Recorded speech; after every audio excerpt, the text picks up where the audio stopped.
my Toronto. VK on the beat. Check. I'm in Toronto where you wanna get the city love. I'm from Toronto where you wanna get the city love. I'm in Toronto like we wanna get the city love. My city love me back for my city love.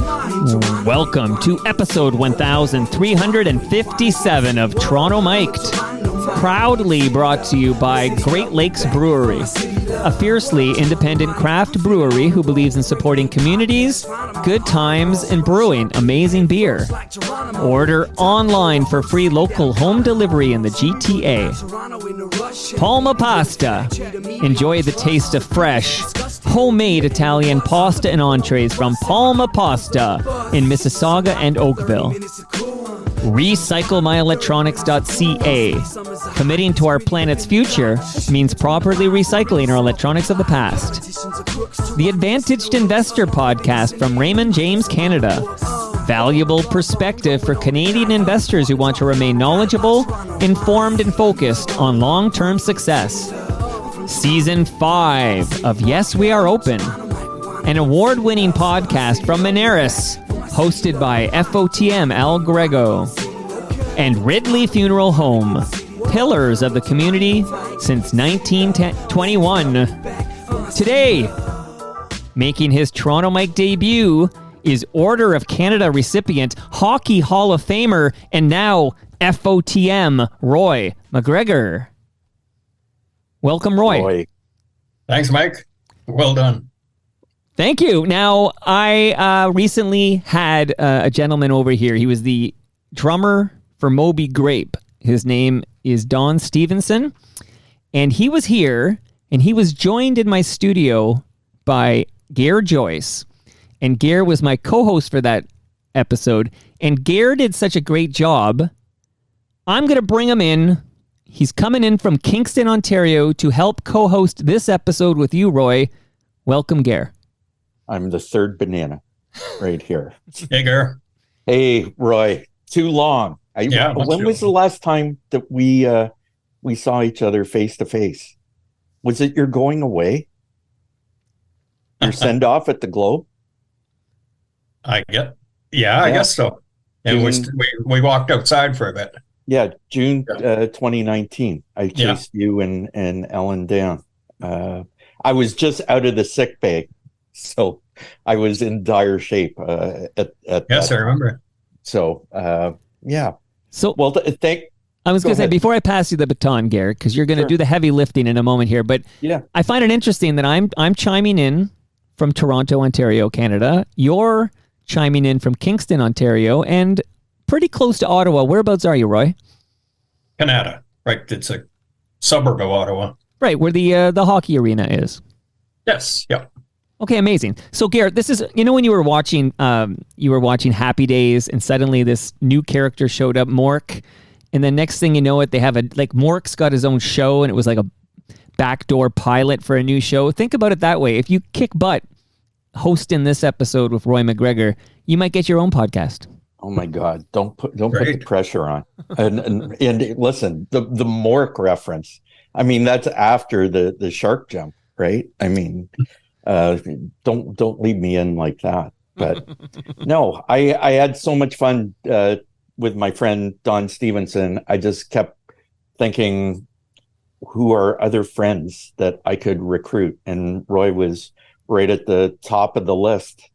And I thought timely, because he has a memoir out right now, Paper Trails. What's it been like touring with your own story rather than someone else's, Roy?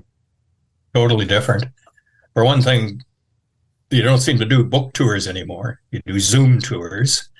Any place that I appear, I have to drive to. I haven't been on a single airplane. It's so different from the way it used to be. You'd go Winnipeg, Calgary, Edmonton, Victoria, Vancouver, and back. And so they still say that books are selling. It's just that the book business has changed dramatically. And of course, as you said before, now I'm supposed to talk about myself after 50 years of not talking about myself. Well, the one thing I would say is that's a bit of a relief. in my experience anyways, it seems like every time I did an event, it was so poorly attended or not attended at all. Right. Yeah. There is that awful feeling of, I remember sitting at a table beside John Irving. He's got a stack of books and I have a stack of books, and mine didn't move at all. It was pretty awful. But well, I did a signing in Montreal on Sunday with Ken Dryden and Ken Dryden, R.H. Thompson, and myself. And guess who had the longest lineup? Yeah, I can imagine. R.H. Thompson, he comes in your screen career and your screenwriting career. Yeah. But see, I did read your book. Yes, obviously. So by way of introduction for the Toronto Mike demographic, which is not exactly, I think, the globe reading demographic. Globe readers would be really familiar with you, but I've always said that you are the most Canadian guy that I know. You remember that Zosky contest on Morningside? Yep. As Canadian as? Yes. You remember that? Right? Vividly. It was supposed to be a Canadian equivalent of as American as apple pie. Can we put a pause for a moment, please? I've got to answer the door. Gare, that's okay. We'll shout out a couple of sponsors if you want to do a quick shout out. Great Lakes Brewery. Gare, you love your fresh craft beer. I do. I was all set to crack one here. I should have. Oh, well, you can still do that. So shout out to Great Lakes. Shout out to Palma Pasta. Real quick, 2 podcasts you need to listen to. Season 5 of Yes, We Are Open is now dropping. That's a Moneris podcast hosted by Al Grego. He's collected inspiring stories from small business owners. He's sharing them with us, and it's a great, inspiring podcast. Also, he's kind of a business Roy MacGregor crossing the country for these stories. I've heard him referred to as such. And by the way, Gare, since Roy can't hear us right now, I'm super excited. I know just enough to be dangerous about Roy MacGregor. I'm excited for you to kind of walk us through this this man's life and his career. I've got that audio that he doesn't know about all loaded up, and I'll fire it off when you kind of call for it. But I'm totally excited to learn from you about Roy MacGregor. He's here. He can hear us now. I feel like we've lost our privacy. Now. So you pick it up, Gare. Yeah, I was going to say that the winner of the Zosky contest was as Canadian as possible under the circumstances. Correct. Right. And I think the real winner should have been as Canadian as Roy MacGregor under the circumstances. Roy has a maple leaf tattooed on one cheek of his ass and a faded red ensign on the other.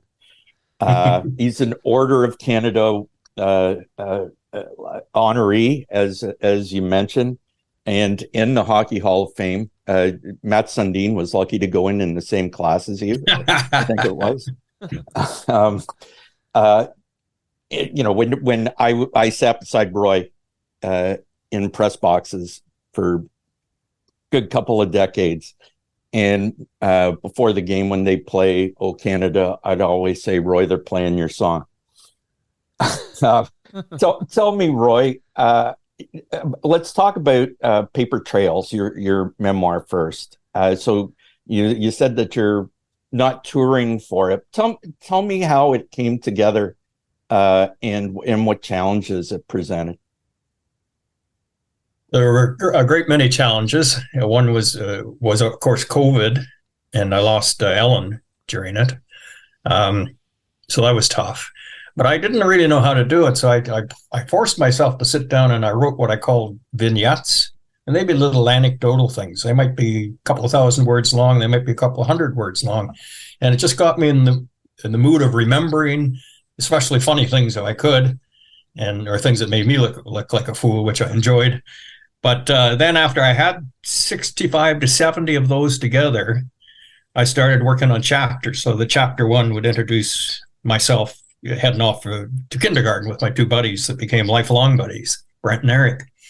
And then the next few chapters would start to deal with work, how I got on at McLean's, how I almost got fired at McLean's before I got hired, and subsequent jobs, and how much I enjoyed working in sports and in politics, spending the night with the Elijah Harper before he said no to the Meat Accord agreement, getting to know certain prime ministers quite well, and traveling around the country. That's what I really enjoyed. Gare, I've never been happier in my life than when I've landed at an airport in a town that I don't know, and I've rented a car, and that moment where you're looking left and right and you're trying to figure out which is the road into town. I just knew at the end of the day I'd have a story because I'd bump into someone who'd be interesting. Well, I know in the book you talk about MacGregor's luck. Yeah. Right. And you put it down to luck. I put it down to something else. I say that it's really luck is the residue of attendance. If you're there, you can get lucky. You can't get lucky not being there. Well, it's being there that it's all about, as you well know yourself. Many, many times in doing a feature, I would do the sit-down interview with someone because they expected that. Yep. But it was of no use to me for the most part, and you never really gained any real insight out of it. What I wanted to do, I called it experiential journalism. If I was doing a profile with you, I'd figure out a way that I could hang around with you for a few days. And if I got really lucky, you're not going to hang around with me, Roy. I'm sorry. But if I got lucky, happen. You'd forget I was there. And then I'd catch you doing all the things that really revealed the true Gare Joyce. They don't let that out. Hey, can I interject a quick question about Paper Trail? Is there any Gare Joyce references in this book, Roy? Not a one. Well, there was, but I had to drop. I was 100,000 words over. And so they said, well, can you drop some of the vignettes? And I dropped a whole bunch of vignettes that had to do with journalism. And of course, he and a whole bunch of others I've had a few, not angry notes, just, I could tell there's a little hurt there, like somebody like Eric Duhatchek might send me a note saying, great book, but I thought I was there. I've got broad shoulders, so I can suck it up. I barely missed making it into the book, and Roy doesn't remember why, but we'll get to that a little later on. With another FOTM, Dave Schultz. But let's walk it sort of through the chronology that you lay out in the book. Going back to Huntsville, tell me about your and tell our listeners about your growing up, basically kind of in the bush and kind of a rough and tumble town. What was that like growing up? Well, we moved in so that my older brother could start school. We moved from near Whitney, which is on the edge of Algonquin Park. We're in a little tiny, it wasn't a village. We called it Airy. It's only 5 houses right in the bush. And we moved to Huntsville so that Jim could start school. And just so happened, the house we moved to on Lawrence Street, right next door was my friend Brent Monroe. And right next door to him was our friend Eric Ruby. We started kindergarten on exactly the same day. And our mothers walked us down, and that's the last time they walked us to school. The rest of the time we walked together, usually fighting and that. We became lifelong friends, even though we were so different. Both of them ended up in jail at different times. Both of them ended up in psychiatric places. Both of them fought alcoholism. But we remained true to each other. And I remember that first week of public school, I wrote about it. And Mrs. Robinson, the teacher, she was so proud of the fact that she now had her toilet in the basement kindergarten so that the little kids wouldn't have to run upstairs and go to the big kids' toilets and bathrooms and that. So they had, but it didn't really have a roof on it. It was just like kind of a shield in that with a toilet inside. So I remember sitting there and I was upset because I think I peed my pants and Eric was having a meltdown over something else. And Brent put up his hand. He wanted to go to the bathroom. And so we went. And this is the first time I remembered anybody using it. And Eric and I start giggling because we can hear the splashing sound in that. And then we hear the sound of a zipper followed by, and then a kid starts crying inside. And it's Brent. And Mrs. Robinson, 60 years old at least, matronly. Brent, what's wrong? He says, I got my weenie caught. And so she goes and gets the janitor, goes in with a pair of pliers, opens and closes the door, works for a while. Oh. And finally, Brent's let out and he's crying. And I was able to use the line. And I asked his sister, and I asked his wife if it was all right if I used this line. And they said, of course, because it's Brent. So the line in the book is, it would not be the last time Brent Sweeney would get him in trouble. Oh, God. Well, I know if I was a kid in that situation and I saw a janitor with pliers, I would run no matter what the pain was like. But I was amused, although it rang quite familiar in my own life, that you were an indifferent student for a good many years. Not necessarily an underachiever. But it didn't seem like you were headed for any sort of post-secondary scholastic achievement or something like that. Right.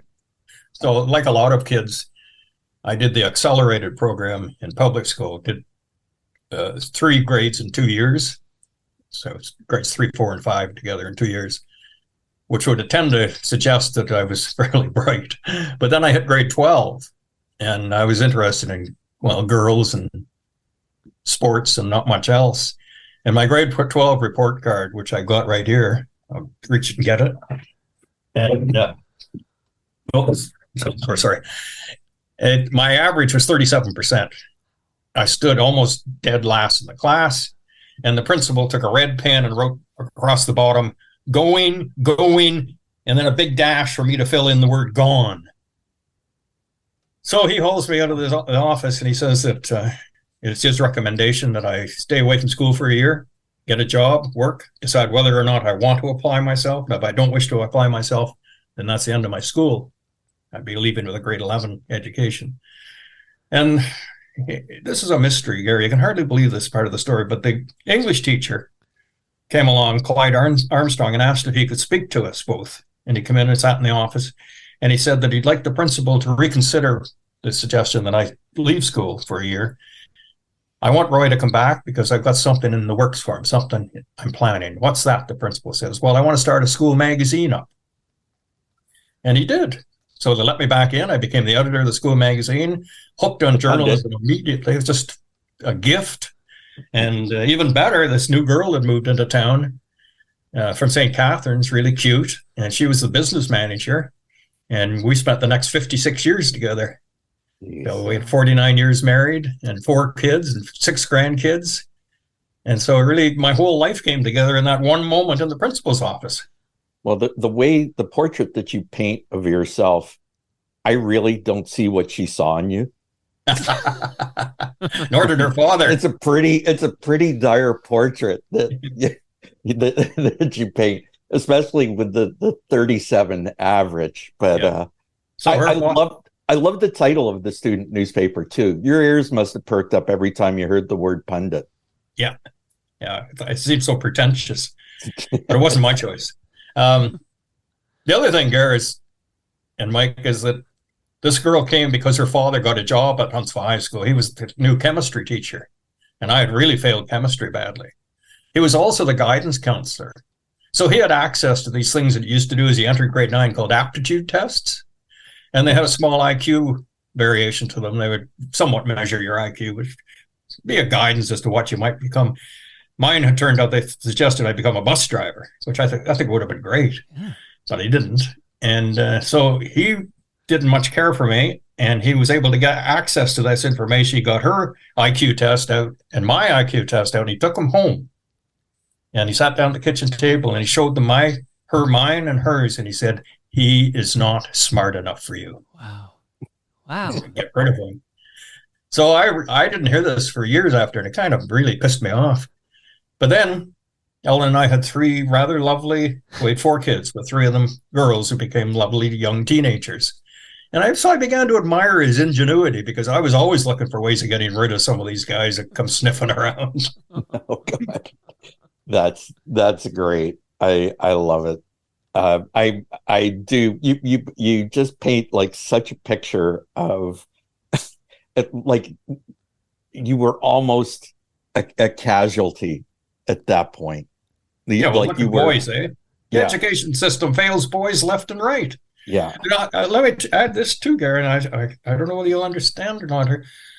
it makes any sense. I don't think I ever felt more like I belonged than when I failed, because Brent had taken 5 years to get through grade 10 so that he could go off and become an OPP police officer. Eric had spent 4 years doing grades 9 and 10, and he was eventually headed off to become a ski bum skiing around the world before he went to work for the family store in Huntsville. Yeah. So I really took felt like two cracks at grade 13. I had one crack at grade 13. Two at 12. 2 at 12. See, I was 2 at 13. Yeah. Which was kind of like freshman university year. Oh, right? Yeah. But like by the end of grade 13, like we were playing poker with the janitors. Right? we had the keys to the school, right? Like old enough to drink. It was the 5-year club is what we called it, right? Because it started in grade 10. But the 5-year club was an exclusive way. But you know what? It was a great learning experience for me. It sort of, until I got to grade 13, I really had no idea that I wanted to write, or that was going to be something I could or wanted to do. And my English teacher just died this last couple of weeks at Monarch Park. The guy that really sent me on my way, Mr. Rempel, Victor Rempel, and Jim Coyle was in my class from the Toronto Star. Yeah, there were like 3 media types in our little grade 13 class. Like he was key. It's so.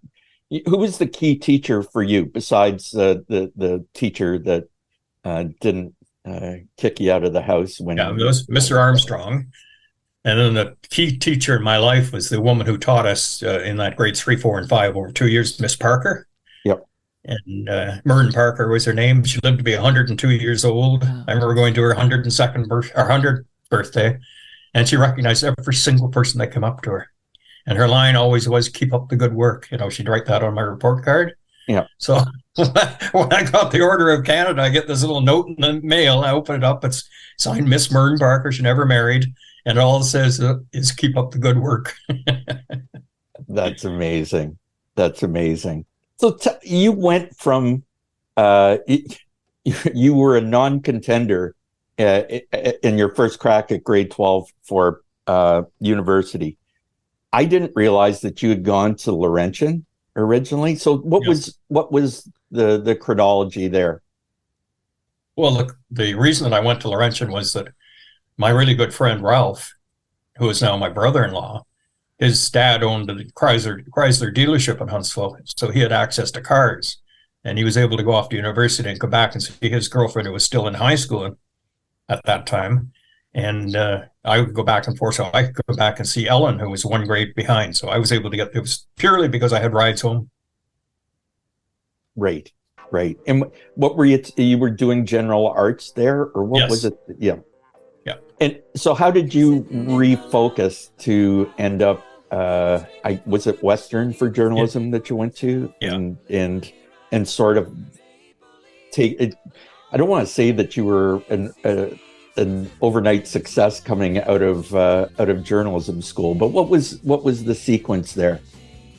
Well, I'd gone off to Europe twice with friends to bum around. Almost lost my connection to Ellen through that, of course. And then when I come back, another teacher at Huntsville High School, whom I didn't have and who hadn't been there before, was a friend of my cousin who was teaching there.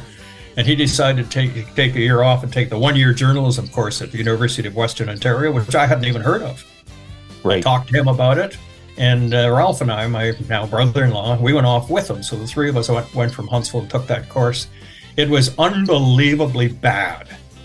But we had a lot of really good people come out of it who did very well in the media business. But it was so bad that, Wilson Bryan Key was the professor that everybody couldn't bear. And he was teaching feature writing. And at one point, one of the kids, we got enough nerve to challenge him. He was really a paranoid guy, wouldn't let anybody tape his lessons or anything like that. So they said, "Could you show us something that you've written, please?" He said, "I'd love to, but I can't." "You can't?" "No, I can't. It's all top secret. And I wrote the manual for NORAD, North American Defense. And this guy's teaching magazine feature writing?" Anyway, he believed that all advertising had subliminal sex in it. So that if you saw somebody modeling underwear, for example, there would be some prop inside the crotch to make that person look kind of excited. And everything was about sex. If you looked at a glass, let's say somebody was selling a drink, a whiskey, and in the ice cubes would be embedded, in his opinion, it's very suggestive stuff, naked women, people making love in that. There was an episode of Columbo with that Robert Culp was sending coded messages in the screening of a commercial. It had it was a completely 70s thing. Yeah, it's just he completely repudiated at this point. Yeah, he was famous for it. He wrote a couple of books, and he was awful. But one day in the morning, I remember Most was coming in. I can't remember the exact issue, but he had the newest issue of Playboy up on the screen. And it was a lovely young lady with a huge afro. And he tried to convince us that through art, special effects, they had twisted the curls of her hair so that it spelled out, "I want you to F something or other me." And that you could, if you looked at her hair, you were subliminally reading this. Well, about a year later, Western bought him out, sent him packing, and off he went. Never heard from him again. But he was the worst of the lot. The rest of them weren't much better. Yeah. Now, we have one little musical cue here. Mike, let's bring Roy back to Huntsville with a little song. He was sitting in the lounge of the Empire Hotel. He was drinking for diversion. He was thinking for himself. A little money riding on the maple leaves. Along comes a lady in lacy sleeves. She says, "Let me sit down, drinking alone. It's a shame, it's a shame, it's a crying shame." Now, Roy, you are the only person I know. I drove by the Empire Hotel, but you're the only person I know that worked at the Empire Hotel. Yeah. What was that like? And I've read about this with Joni Mitchell. She's never admitted that it was the Huntsville Empire Hotel, but good luck finding another. I think it was the only one that was out there. Well, I understand there's one in North Bay, and one in Saskatoon where she was from. But it could have been Huntsville because a lot of folk singers were operating out of the riverboat and up toward Gordon Lightfoot country and that. So it could have been. And of course, we always acted like it was about us. Yeah. So it was called the Snake Pit. And you went down the several steps to get to it. Ladies and escorts. Yep. And a woman could not be on the men's side at all. The men's side was really tawdry and awful. Every step you took, you had that squeak of beer in your shoes. And then on the other side, it was smoky, of course, but they had, better tables and better chairs than that. But, oh my God, it could get wild. I mean, we had to cancel a concert one night because the lead guitarist broke his guitar over the head of one of the guys who didn't like his music or something. We had a wedding down there once, and poor family from out of town. I don't know what they were doing there for a wedding. And anyway, the groom got lost, and they sent me to find him. When I found him on the men's side, he had been in the ladies and escort side, but I found him on the men's side, sound asleep in the toilet after having thrown up partly over himself and into the toilet. They got him out, cleaned him up a bit, got him back with his bride. Oh my God, Gary, it's just crazy. And then the last night I was there, they all took me out. They had some beer and they said, we're going out somewhere. And there was a guy who did Elvis Presley impersonations, and he was pretty good. And in the middle of the night, it's about September the 1st or something like that, high on a hill over Huntsville, we stood in the backyard while he sang the Lord's Prayer. I'd never heard it done this way. It was so evocative, and it took me to tears that these people would care about me, who, I was more or less making jokes about them and thinking they had not very great lives, and that they actually were wonderful people. And you could have easily never left Huntsville. You could have been the career bartender at the Empire Hotel, if not the mayor. Well, no, you could. You are the nation's mayor. You're not prime minister. You're the mayor of any town that you land in. There's no doubt about that. You came out of Western, and you landed at McLean Hunter when that was actually a going concern. And like people now, I don't think anyone younger than my generation, and you're slightly on the top end of my demographic, I guess, know what McLean Hunter was like. Now they know Maclean's magazine and maybe Canadian Business and Chatelaine. But back in the day, they had hundreds of magazines. Magazines on every single thing you could imagine, from snowmobiles to office equipment to furnaces to shoes. And Gare, I just shake my head to think about that. We were so-called journalists, and we sat there all day long, 8 hours every day, 5 days a week, writing reviews of products we never, ever saw. Roy, I wrote a story for Canadian Hairdresser. Absolutely true. And all I got out of it was a haircut. Nice. God's honest truth. But I had a friend there that worked for Canadian Safety magazine, and everything. Yeah, and he just picked any subject. He didn't think anyone ever read the magazine. A fellow named Peter Kenter that I went to school with. So he would talk to people that he liked and wanted to meet. I remember he did a piece about Dan Ferroni, offensive lineman with the Argonauts, and yep. one of the drops in the display said, "Helmet's a must." Right. Like, it was the trade magazines. There were hundreds of them. You have no idea who was reading them. No, and they came in and you wrote your review, and it got printed up and then sent out to all these people who were in those business, like snowmobiles or whatever, and they'd put them down on their desk, and maybe someone might flip through them, but they would be full of ads. They made a lot of money there, Gare. You got to remember that. They were making a fortune. Yeah. And yet, all the reviews, if that's how I could call them, the description, you never saw the product. You never played with it. I didn't go to ride on a snowmobile to see what it worked. I just took their word for it. Yeah. Well, I'm going to skip a little ahead here. So, in your time with the trade magazines, you had occasion. I know everyone thinks of you as among all the different writers you are. They think of you as a hockey writer. The greatest moment in Canadian hockey history, and you saw it from a distance. Do you have the clip, Mike? Yeah, here we go. 1:02 left in the game. Cleared pass on the far side.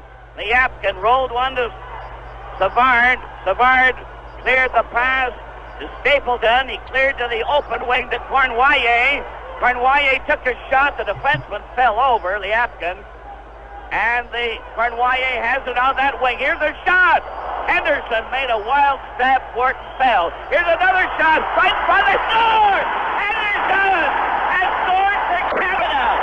Henderson right in front of the net. And the fans of the team are going wild. Henderson right in front of the We have friends had friends in the hockey media. I guess most are gone at this point, who were covering that series in Moscow for that game. Roy, where were you when Henderson scored? I was in a marina up by Barrie doing a cover story on the Marina of the Year. And they were gathered around a black and white set, I believe. And everything came to a halt, and I was in the showroom with the sales managers and that watching. It was pretty exciting, but it would have been a lot more exciting to be there. And I'd even missed one of the key games, the time that Phil Esposito made his famous speech. Yep. I was getting married that day, so it was the wedding dance, and I never saw that. So I've written about the series de Gare. Here's a little secret. You know this to be true. I've written with great authority on that series. I even served as a consultant on a recent movie about the series called Icebreaker. Well, think about it. That's all I saw. Well, you know what? I'm sure that you could be a consultant on a movie about marinas as well. Thank you. Well qualified for that. Now, when you're working at McLean's, you managed to develop a relationship with Peter C. Newman. What was Peter C. Newman like? He could be brooding. He could be very helpful. He was soft-spoken. He always listened to Stan Kenton jazz as he wrote with the headsets on like you have right now. And he'd like to drum himself. He played in a band. He drummed. He was awfully kind to me. I mean, he wanted to take my head off on the first thing I ever wrote. You know about that? Well, I think that we have a musical cue for that. Bring it up.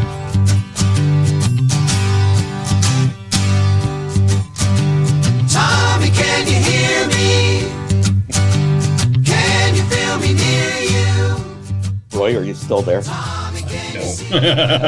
I thought this would be the point that you might hang up on us. Well, anyway, I kept begging him for a chance to work, and he said, well, he didn't really have a job at the moment, but if I wanted to try a column, fine. So I had been a music critic at University of Western Ontario, even though I'm tone deaf, but you got free records. All you had to do is send a note off to the record companies, and they'd send you the records, and you get it and you write about them in the school newspaper. So, of course, I'm a great authority at this point. And I thought, well, I cleared it with Peter Newman. I'll write a piece talking about there's not a whole lot of creative stuff going on in music right now in Canada or around the world. It's kind of a dull period post-Beatles. It was 1973, I think. And so I write the piece up and hand it in. I'm so proud of myself. It's supposed to come out on Monday morning and be shipped right across the country. Monday morning, I get a call from Edna Tilbury, Mr. Newman's secretary. Would you get up here right away, please? I'm down in the, writing about marinas. And so off I go. I'll go up there and I go, boy, he must love the story. He wants to congratulate me. I go in there. He's sitting there. He's got the headphones off and he's just steaming. He turns the magazine around, pushes it toward me, and circles great big red letters is my lead. And my lead is, not since the Guess Who released the rock opera Tommy has music and da-da-da-da-da. How could that have happened? The Guess Who? Tommy? No. The Who. So I'm mortified. He says there'll be an apology in the next magazine, and I think that's it for your tryout. So I go back downstairs. Thank God we used to work with carbon paper. Do you remember carbon paper? And I had kept my carbon copies. I go right through my little desk, and I find out, not since the Who is what I'd written, released the rock opera Tommy. So back upstairs I go. I ask if I can see Mr. Newman for a moment. Edna Tilbury says, okay, she'll see. Checks. He said, come in. He looks at it. He looks at it again. And then we start marching. Now we go to this assignment editor who says he did not recall me making that reference, and he would have caught it. We go down through the line. The very last person to see the copy was Miss Joan Weatherseed. Very British, very proper, lovely woman. She looked at it. She looked at it again, and she just went white. She said, oh, I thought that because Roy mentioned the Guess Who at the very bottom, I thought maybe he'd just forgotten to call the group the Guess Who at the top. And so she had inserted the word guess. So I was lucky to escape that. Oh my gosh. But so from thereafter, though, I guess being put through the ringer by Peter C. Newman without real cause, I guess you fell into his favor somewhat, and thereafter you were drawing assignments and not writing about marinas or hairdressers or anything like that anymore. Yeah. No, it worked out well. I remember at one point he called me into the office and he showed me a magazine about truckers. And he said, by Bill, I forget his last name. And he said, you need some work in your cadence and rhythm. He said, why don't you read this aloud while I sit here? So I read it aloud, and it was a nice piece in that. And then Newman produced his own memoirs, Here Be Dragons, many years back. And he said that he considered me his best young talent, young writer at the magazine, which really flabbergasted me because I would have. Do you remember Marcy McDonald's beautiful stuff at Maclean's? There are a lot of good magazine writers around, yourself included, and it's just to have him say that. Wow, that's so neat. Well, Roy, I wouldn't put myself in there. That was a little before me, but there was a full roster. Just pulling names out of a hat. What was it like working with Don Obe, who was my magazine instructor at Ryerson, which was what it was called back in the day. Yeah. And I got a C in magazine writing from Don Obe. Did you? I never let him forget it at the magazine awards. But what was that? I loved Don. Just loved him. And Earl McRae, who was one of those good writers at that time. Yep. Earl McRae could impersonate anyone. And he would do Don Obe in a way that would leave you in stitches, looking for cigarettes, trying to find the cigarette, trying to get it in his mouth, and going, yeah. Everything would sound perfect. Yeah, no. To do a Don Obe impression, all you had to do was run 6 sentence fragments together and snort. Right? He cut him. He would start. That was a Don Obe impression. Great editor. Great ideas guy. I would say not a great judge of talent, but that's just my personal experience. You worked with Barbara Emile, yes, who famously shows up in one of my stories that I've told on this podcast. What was Babs like at that point? It was fine. We shared an office for a few months, and we weren't always there together. But you knew when she was in when she was in the building, let's say, because of the smell. She wore so much perfume, and she was always so well turned out. And I remember I won't mention his name because it would embarrass him. One of the editors was just like a sick puppy around her. He'd stand outside our door just baying at the moon almost. He was head over heels in love with her, and she wouldn't give him any time. And she was going with the poet George. Jonas, thank you. Yeah. And he'd show up in his leather jackets, wearing his motorcycle stuff like that. I found her quite fine to deal with, and she wasn't the kind of the right wing, rightish kind of person she later became at the Sun papers. She seemed quite sensible. She was on the first cover of Toronto Life. No. Yeah, she was like it was like a peace and love cover, hippie girl. Perfect. In Yorkville or whatever, and it was Barbara Emile. She was the first. I did not know that. Well, you can work that into the next edition. And for listeners of this podcast, you can go back. I think it was the second time I was on. You did 10 stories, right? We did like Gare Joyce presents 10 stories, and this is the great nude swimming story is in that mix, right? This one was actually me ending up in the bathroom at the Sun, the women's bathroom at the Sun next to Barbara Emile, which will we won't rake over the coals once more here.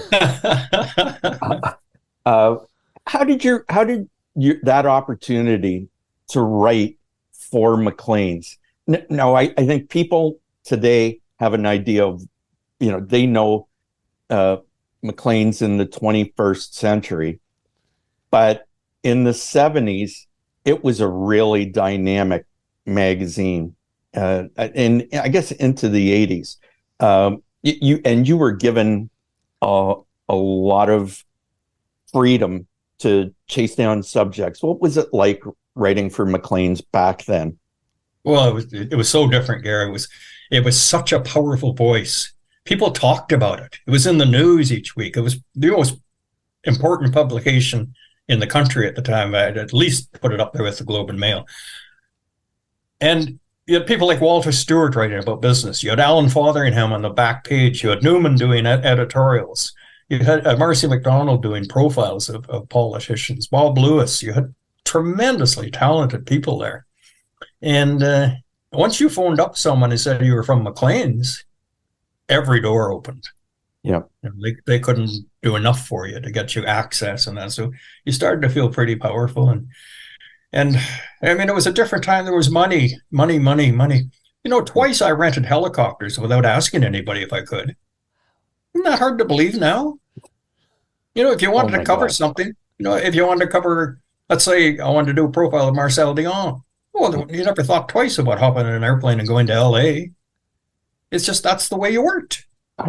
Not so long ago, I had an assignment with Toronto Life, and they refused to give me gas money to Kitchener. Like back in the day, back in the 80s for Toronto Life, I went to France in a car rally for a week. The economy of the media is just so different than it is today. But when you mentioned Dr. Alan Fotheringham. Yeah. And a columnist for Maclean's, and he was like a national brand. Absolutely. Right? Yeah. He was, he poked fun at Ottawa all the time, and Ottawa still cringes about being called the town that fun forgot. Well, you worked there, you know what all those references, they sting. And if he wanted to really get on some hobby horse, he could have a very powerful effect. But usually he just kind of joked around. My sister Anne, she was his fact checker, and Foth called her my guardian angel. And when my first day in journalism school, we had to do a man on the street interview. First person I stopped, Alan Fotheringham. Perfect. The second person I stopped was a high schooler. It was Mark Jones, who's now a broadcaster with ESPN and has been for years. So you go from Maclean's to newspapers. What was that? Or I guess you were working for newspaper supplements, the Canadian. Yeah, supplements with Don Obe. I want to work with Don Obe and then Walter Stewart. And then I got into newspapers. Yeah. After the big merger in 1981 that caused the commission and everything like that, the supplement I was working on at the time today was dropped. And so I freelanced for about a year, and then I thought I'm going to have to get something. And a friend offered to get me an interview with Gary Lawtons at the Toronto Star. So I went to the Star as my first newspaper job, was there for a few years. I asked to go back to Ottawa and was able to, and started covering politics, and then switched over to the Ottawa Citizen, where I had 12 wonderful years, loved it there. And then the National Post started up, and Ken White wanted me to join the National Post, and I said no initially. So I was so happy where I was. And then he came back with a better offer and basically a message that said, if you worked for, it was Southland back then, if you worked for this chain and we want you to go there, you have to go. So I went, and that was good too. That was 4 good years before things started to go south. And that's a real crossover for us, right? Because when I went to the Globe in '94, they called me up, and they had some type of headhunt, and I didn't even bother applying for it. And they called me up and said, "Would you be interested in coming in?" And I said, "I thought you were just going to give the job to Roy." Right. And they told me that they'd actually offered you the sports columnist, hockey columnist job at the Globe. And then when that's interesting. I didn't know anybody knew that, and I didn't put it in the book. But there's things about you I know, Roy. Yeah. Well, they hired me, and I agreed to go. And then next thing you know, I got this terribly awkward call from Mr. Langford saying that William Thorsell was the editor. Has quashed it. You're not coming. And I'd already said to my current employees that I'd be leaving. It was a bit of a shock. Then to get back to the Globe pretty well 10 years later, and I really enjoyed the Globe. It's really again, it was that power thing. The Globe then became the powerful voice that, say, Maclean's had once been. But Maclean's was, to go back to Maclean's, they had little features like this country and that. Various people writing about how much they loved the country. It really was an important organ, and it really did cover the country well. Now, I don't hear anybody ever talk about it. I don't even ever see it. I think it's mostly online now, but I'm not too sure. Yeah. Change. But, and it's not just that the voice of Maclean's or the presence of Maclean's is muted, and just newspapers are less influential than they once were. But the type of journalism that you were doing, like at the Globe doing My Country, like you had pretty much a free hand to tackle any issue, any place in the country you went. And it was really a great, you could get a great sense of the country at a point in time through reading your column. Yeah, well, when this book came out, Michael Farber, who's a great friend of ours, he tweeted out, he said, when I first came here to this country, he said, I had two teachers, and he named me as one and Peter Zosky as the other. And I was just, wow, Michael Farber, he's our hero, right? There you go. Too true. And Sheila Rogers is on the record as saying that you, Roy, are the heir apparent to Peter Zosky. So it all comes full circle here. Yeah, right. You're right. Thanks, Mike. Nicer guy than Peter Zosky. Come on. Like, no, you're far more respectable character than Peter Zosky. But I don't know. My dealings with Peter Zosky, not quite as I know. Remember what he said? He always said, I'm not nearly as nice in real life as I am on the radio. Oh man, he showed up something like that. He showed up at the National Magazine Awards to host one night, just completely gassed. That did it, right? Like Morningside was an institution, I think. I was at that National Magazine Awards. That was the first one, wasn't it? No, it wasn't too far from the first. It was the first one that I won something at. Yeah, but Gare, correct me if I'm wrong, but our special guest today, he won the first Canadian National Magazine Award, right? For excellence, right? The overall excellence award. I'm here to recognize the greatness of Roy MacGregor, so I chime in periodically with his accolades. What was the story? About a farmer. It's called The Canadian Tragedy. And it became the basis of CBC then came to me and said, we want to turn this into a film, which I thought was a great idea. And they said, we want you to write the script. I'd never even seen a script.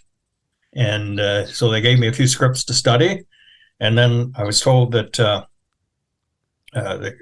Ralph Thomas, who was a producer at the time, said he was going to direct it. It was going to be his first direction ever of a movie.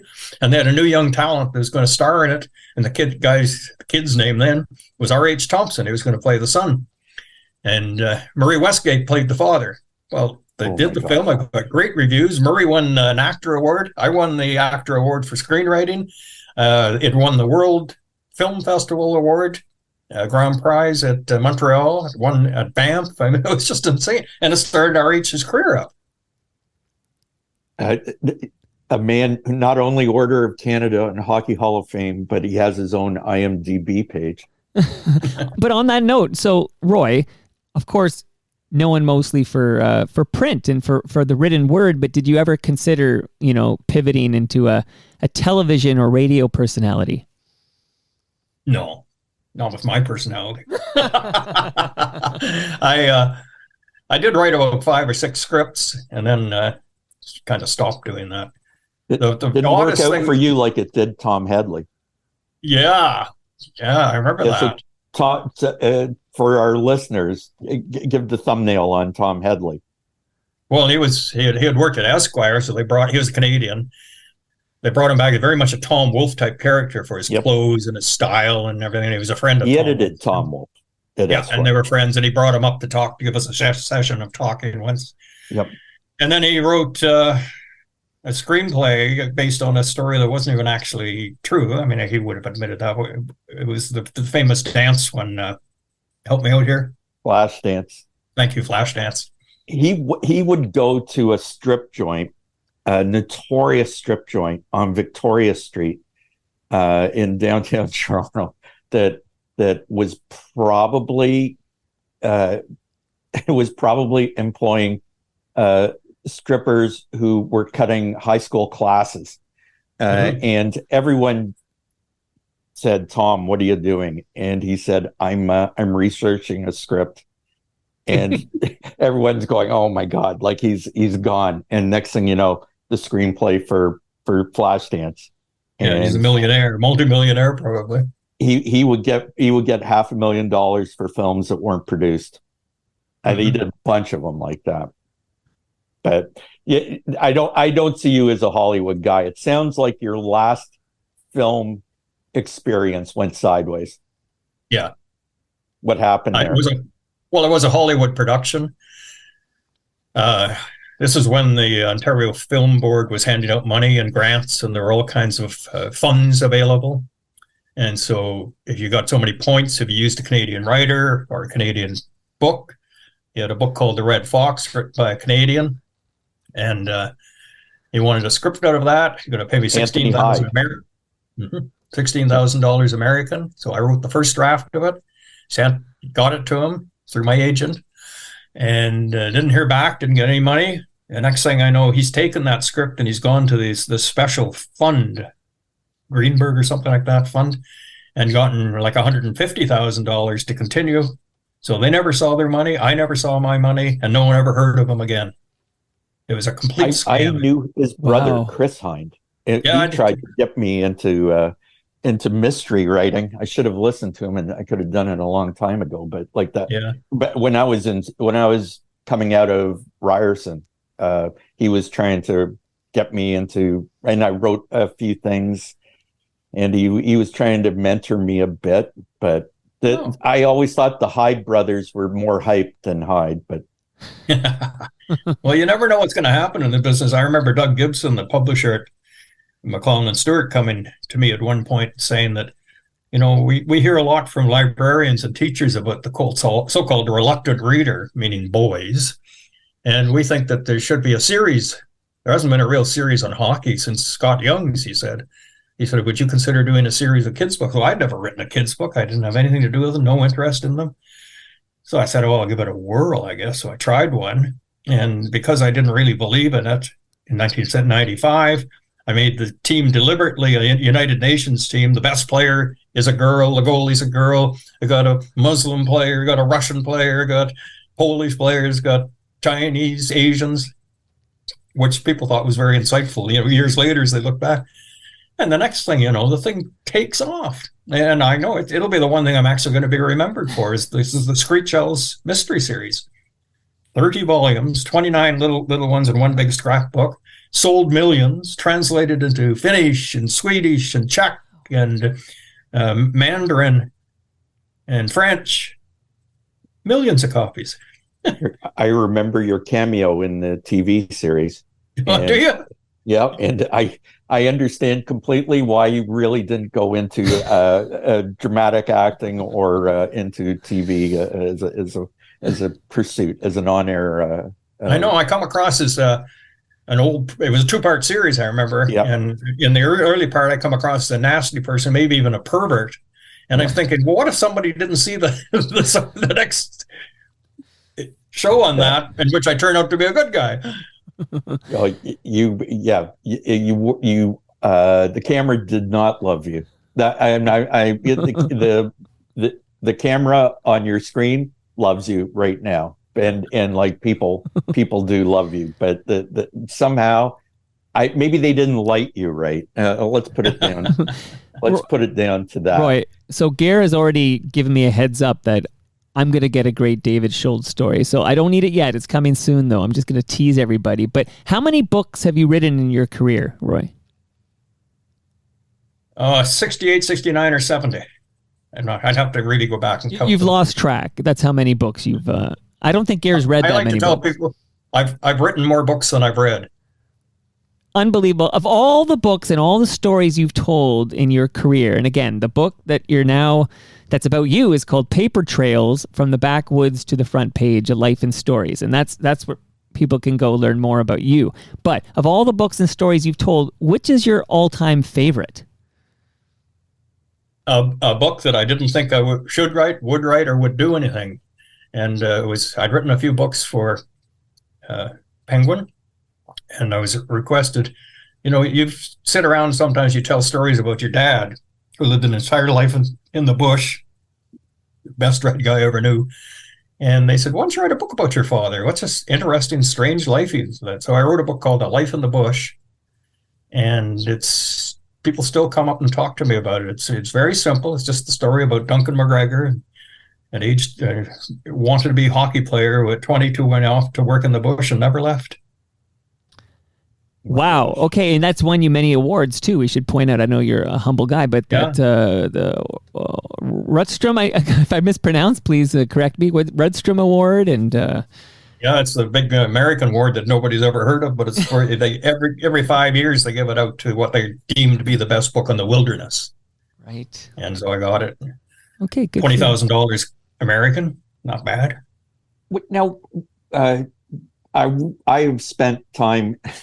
And you're one of the few witnesses surviving who've ever seen me golf. But we spent time together up at your place overlooking Algonquin Park. Yeah.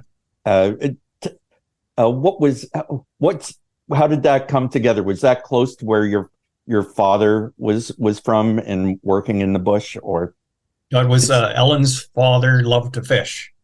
Yeah. And they opened up this lake that had not been previously open to cottagers in 1966, and they bid on the lots. And he got a lot for $1,400. He put up a $6,000 beaver lumber prefab cottage. Yeah.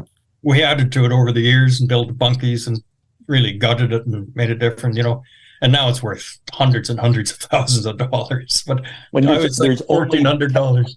There's only cabins on one side of the lake because Algonquin Park's on the other.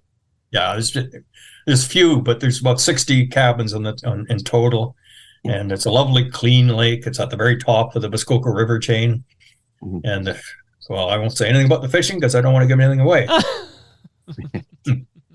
Well, we have to get to the Schultz story now, and I have like a slight. I have a slight association with this, in that I was with you guys that day that this went down, and I was back at the hotel working, as it were, while you and Schultz were out. Do you want to cue the music, Mike?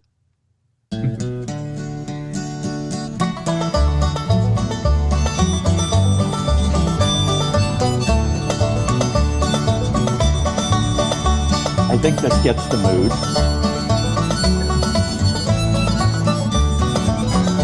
I was standing by my window on one cold and cloudy day when I saw that hearse come rolling for to take my mother away. Will the friend of Bob Dylan be unbroken by and by, Lord, by and by? Will the circle be unbroken? By Ramblin' Jack Elliott. And you and Schultze had. Well, you're part of it because I think you had the newspaper. We're there to cover the playoffs. Yeah. Near the end of the Eric Lindros era, right? Yep.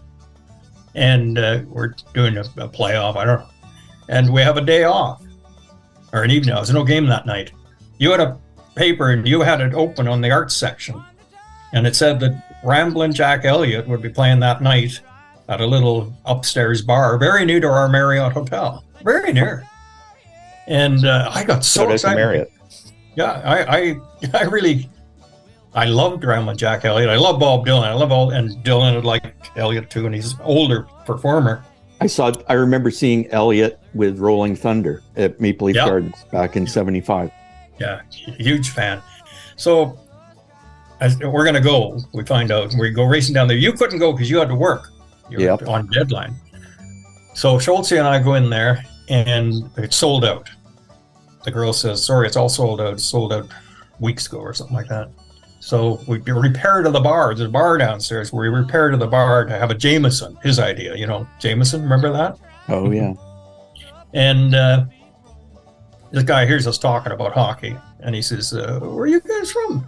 And we tell him, and he says, oh, yeah. He says, when I'm a musician, he says, I said, oh, I wanted to see Ramblin' Jack Elliott so badly, and my heart's just broken. He said, you want to see him?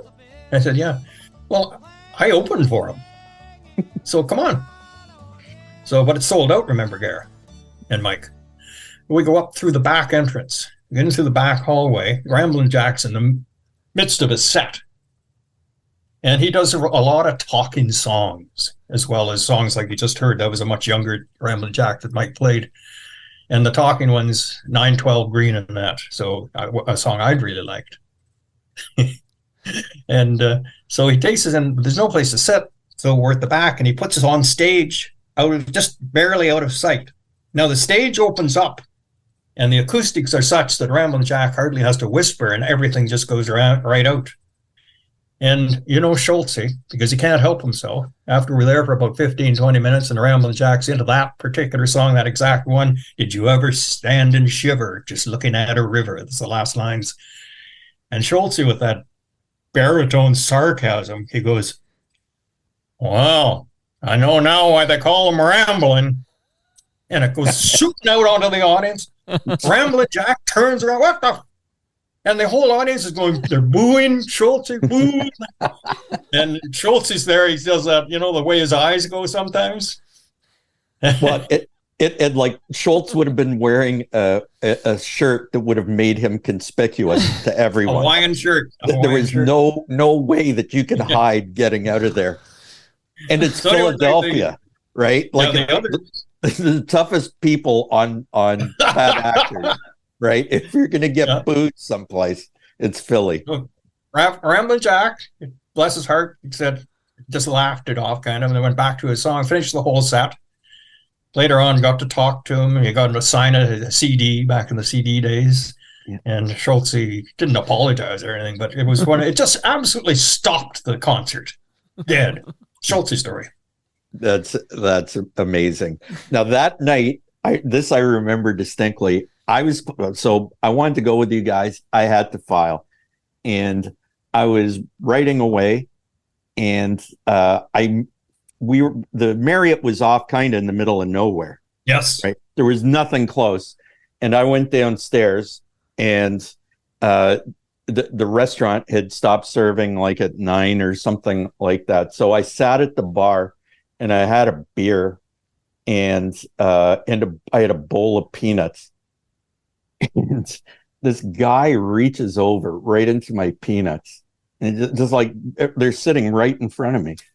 And so, I was like, hey, what's your story? Right. And he goes, I'm a baseball scout. Right. And I was like, well, it means nothing to me. Right. But yeah. I said, like, I follow scouting in hockey and sports. And he's like, you don't know anything. Jim Fregosi Jr. No way. The son. Same night. Son, yeah, shout out to Ridley Funeral Home for both Jim Fregosi and Jim Fregosi Jr. Right. So he was scouting for the Phillies, right? And he just sort of, like, when I said I was a sports writer, he just lit into me, and I was like, hey, I read Prophet of the Sandlot, the book about Tony Lucadello, the scout for the Phillies for 50 odd years, whatever, signed Mike Schmidt and Ferguson Jenkins and Ernie Banks and everything. Anyways, yeah, Jim Fregosi Jr., just the rudest asshole ever. And just so much attitude. And he was talking up, we've got a guy. He's like, save a plaque for him at the hall, in the Hall of Fame. This guy's the real deal. Yeah. You don't know anything. And it was JD Drew, who was the second pick in the draft. Phillies took him with the second pick in the draft, and he never signed with them. And I always put it down to Jim Fregosi Jr. Shout out Ridley Funeral Home. You got your revenge for the peanuts. That's it. all over a bowl of peanuts. Now, I guess, trying to bring this long trek together, and really, you probably deserve like a 5 or 6 part series of podcasts. But I read your stuff, and I always get a sense that there's an optimism, positivity that underlies what you write. In contrast to me, I guess. But is what would you take away from your body of work on that count? An intense love of the country, and before the phrase was ever popularized by Keith Spicer, ordinary citizens. I'm much more interested in people who aren't used to being interviewed or never get bothered, never get their story told. Those are the people that really intrigue me. And a girl who's been my editor and friend off and on ever since the days of the pundit. She was in Ellen's class, Edie Van Elstein. She serves as an editor on this book. She just always says, "Oh, MacGregor," she's the one who uses the line horseshoes. And she also says, "You see the world through rose-colored glasses. Get over it." Well, I can't get over it. I do. I would take it one step farther. I mean, you say that it's a love of the country. When I read your stuff, I take away a belief in the country, right? Not simply a love that Canadians and the Canadians as a people and Canada as an institution will prevail. Yes, I believe that.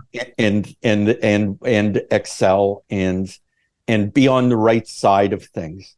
Yeah, even though, you double the tuition for English students going to Quebec, Danielle Smith wants to have her own Canada pension plan, and that there's always going to be those issues. There's always going to be pensions.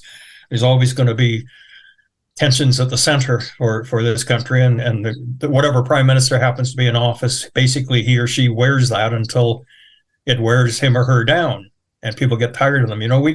We far, far, far more toss people out of office than toss them in. The only time I ever remember anybody getting tossed into office was Bob Rae in Ontario. And you can see it coming with Justin Trudeau now. I can't see anything that could possibly save him. Does that make him a bad person and a bad prime minister? Not necessarily. It's just the way it goes. It's the rhythms of our crazy country. What would your Globe column look like these days? Well, I'd be very, very cautious in terms of talking about the Middle East tensions, because I've kicked this around in my head a million times. There doesn't seem to be any way to win, to make your thoughts clear without offending one side or the other. There's no good answer, only bad answers. Only bad answers. So I've said a number of times, I'm kind of glad that I'm not writing these days, because of that story strikes me as an impossibility. Mm. And I would see aspects of our lives and times, like you have a belief in this country, but you also have, how does that wash with the Freedom Convoy? And like, I don't know that there were phenomena in society like those that are just such a drag on everyone's hope and optimism. Yeah, social media. Yeah, that was a real sad moment in our countries. That the ordinary Canadians, the people I praise and I always argue are far more brighter than the people in the big cities give them credit for. They get looked down. Then I find these people coming to Ottawa saying that we've planned to form a coalition government with certain parties and the Senate. What? and 12 or 14 people sitting around that guy nodding as he says this. I can't remember who the guy was, but it just blew my mind. Sometimes the ignorance is flabbergasting. The other month in the House of Commons, when suddenly they're standing up to salute someone who fought against Russia, our ally, and nobody did the smell test on that before it was said aloud. Mm-hmm. It just made me think, how can people be so ignorant? Now, when you took on Paper Trails, you mentioned that that Ellen was your wife of all those many years, was still alive. Had she been diagnosed at that point, and what was the sequence there? Well, we were cross-country skiing in early February of 2021, and she thought that she had pulled something in her muscle. She thought she had a hernia, and she was badly bruised around there. So she went to the doctor, and the doctor ordered an MRI and such, and they did that and found out that she had a cancerous growth around her abdomen, and it was not looking good. So they put her in the hospital. This is the early days of COVID. They put her in the hospital. They finally moved her to a ward from emergency, and in the room where she was in, it was right next door to the COVID ward. I could reach out her door and touch my hand against the plastic hanging saying, "Do not enter COVID ward," and that. Yeah. To no surprise, she ended up getting COVID, and it took her very quickly. Yeah. And I got COVID from my last visit with her, which meant that I couldn't be with her in the last several days. It was just, it's a crazy time. I know that when Susan was hospitalized and having surgery in the height of COVID, I had to drop her at the door. And she's in for days. Like it was so many people went through hell. So, to say goodbye to your wife on this by a cell phone, at least we had a cell phone. How did that influence or change your approach to Paper Trails? That sequence there, was it at all therapeutic? Was there a tribute built into it? Was something that life-changing has to change every little thing you do, and writing an autobiography like yours, your memoir, like it would have to change it. Well, look, that phrase MacGregor luck, for example, where was the luck there? Yeah. But one of the good things, if I can dare say something like that about writing the final chapter, my final chapters are saying goodbye to Brent and Eric, who both passed away, and then Ellen. And in Ellen's chapter, I was able to reproduce fully a story that our daughter from France, Carrie, was a good writer, beautiful writer. She wrote a story about carrying her mother around in her pocket. And it's so evocative and so beautifully said that I put it all in there. And people still come up to me and say that, your daughter wrote the most beautiful tribute to her mom that I've ever read. So that's in there. So that gave me great satisfaction that I was able to do that for her. But in terms of writing the earlier stuff, I had written a lot of the earlier stuff before she got sick. And don't forget, she went very quickly, so that it didn't affect it at all. But then I would see that line, MacGregor luck, and one point even the editors thought that might be a good title for the book, and suddenly it didn't work anymore. Do you know what I mean by that? It would be completely rueful at that point. Yeah. But it's an amazing read, and it's not just your story; it's a country story over the arc of it, and I loved it. I wish I was in it. And if I had been able to get away and be on stage with you that night in Philadelphia, I guess I would be in it. We've had, I have twice, both at the Globe, you turning that job down and going to the Citizen after you left to go to your post. I had to try and fill your shoes. Good luck. Right, there was no hope of that. The most beloved. You were filling Earl's shoes, though, at the Citizen, right? Earl? No, I was filling yours. Oh yeah, okay. You had gone to the Post, right? Yeah. And I had an offer at the Post and at the Citizen, and I took the one at the Citizen. That was. Oh, that's a good job at the Citizen. I loved working for them. They did not love me. I can tell you that. I was too Toronto for them, I think. That's you got a sense of that nose forever out of joint here in Ottawa about Toronto. Oh yeah. And it's a price people pay. It's everybody always talks about it coming one direction, the hatred for TSN and the Toronto Sports Network and that, but it also goes the other direction, and they don't realize they're doing that. Yeah. I know that I had flop sweat in the phrase flop sweat in my copy one time. And an editor said, what's flop sweat? Is that like a Toronto phrase? And I was like, no, it's like a universal thing. Like, I guess they don't use it in the Valley, right? I don't know. I was so frustrated there. I did well to get out when I did, but yeah, I really appreciate you taking the time to do this. I appreciate you guys too. It's been fun and good questions, good laughs, and my dog's patiently waiting to go to the park. Well, is your dog going to get a book next? Is that it? Like, what's the next? I already wrote a book on dogs. I know that. Dog and I. A book about everything. Yeah. But what's next? Yeah, what is next for you, Roy? I don't know. I'm 75, and I do not have a project, so I need something. I need to get doing something. You can golf and canoe, right? Like you shouldn't feel obliged to do something. Well, writers tend to write and they don't know how to stop. An officer in the Order of Canada, the Queen Elizabeth II Diamond Jubilee Medal, and now an FOTM. Thank you, Roy, for chatting with us today. Thanks, Roy. Thanks, Mike. Thanks, Gare. And thank you, Gare, for making this happen. Good job. I think you're going to take over for, this will be Toronto Gared, I think. Kingston Gare. FOKG. And that brings us to the end of our 1,357th show. You can follow me on Twitter and Blue Sky. I'm at Toronto Mike.